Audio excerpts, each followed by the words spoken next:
आज हम आँखों के तिरछापन के बारे में ही बात करेंगे। बहुत सारे बच्चों में देखा गया है कि उनकी आँखें तिरछी रहती हैं। किसी किसी केस में तिरछापन हमेशा देखा जाता है और कुछ बच्चों में ये देखा जाता है कि तिरछापन कुछ समय के लिए है और फिर कुछ समय बाद वो वापस सही हो जाता है। और बच्चे चूँकि वो बाहर से देखने में भी ख़राब लगता है और वो आँखों पे भी असर डाल सकते हैं, आँखों के देखने की क्षमता पे भी असर डाल सकता है। तो इस समस्या को बिल्कुल भी इग्नोर नहीं किया जाना चाहिए।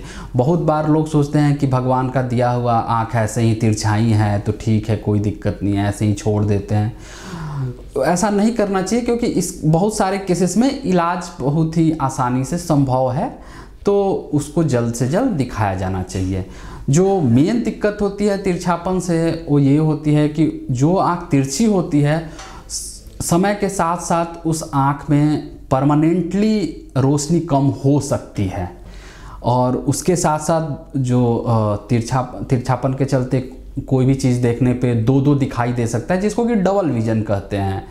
तो इसीलिए उसको दिखाया जाना चाहिए।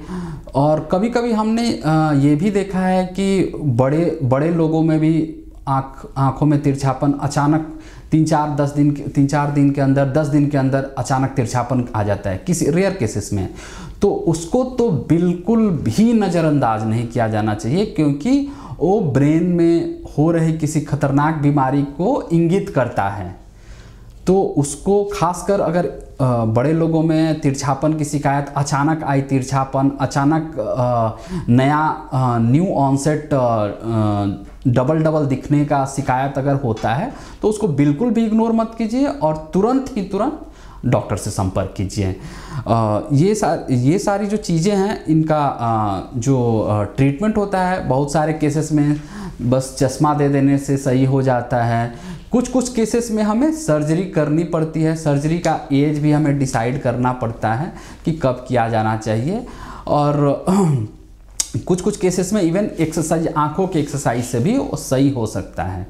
तो जो क्रक्स ऑफ द मैटर है कि इस समस्या को भगवान का दिया हुआ एक अवगुण की तरह नहीं देखना चाहिए और उसको उस तरीके से इग्नोर नहीं करना चाहिए। इसका इलाज संभव है, इस बात को समझना चाहिए। और अगर आप अपने आसपास ऐसे बच्चे या बड़े को देखें जिनकी आंखें तिरछी हैं तो आप उनको बिल्कुल बोलिए कि ये चीज़ ऐसी है जिसका इलाज संभव है, तो जल्द से जल्द अपने डॉक्टर से मिलें।